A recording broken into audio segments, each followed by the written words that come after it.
Tak biasa, Yeni, pengusaha kue di Palembang membuat kreasi kue tart berbahan buah durian. Dibanding kue tart umumnya, pembuatan kue ini lebih sederhana karena tak perlu menggunakan mixer dan oven.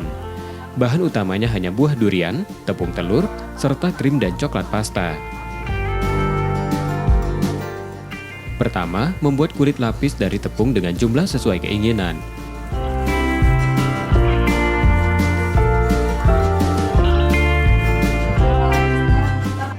Selanjutnya, kulit tepung diolesi krim lalu buah durian hingga rata. Tahap ini diulangi hingga membentuk lapisan yang cukup tinggi.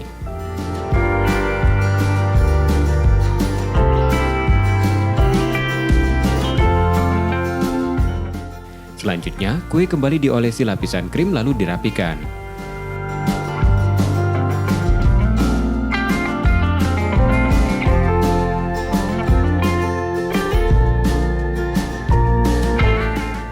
Kue lalu dilumuri coklat pasta, kemudian dibekukan dalam lemari pendingin selama 1 jam.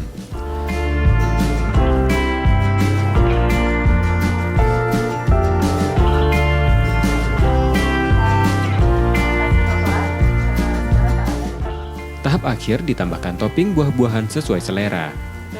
Meski pembuatannya mudah, perlu diperhatikan jenis duriannya. Pembuatan kue ini menggunakan durian dengan kadar air rendah.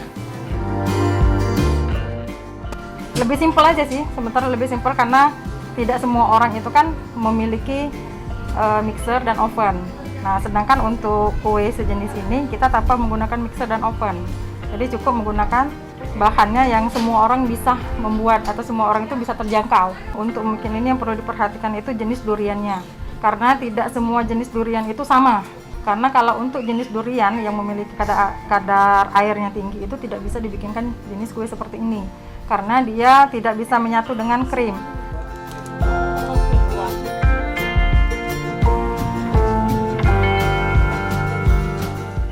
Satu kue lapis durian dijual seharga Rp220.000 dan bisa disesuaikan dengan keinginan.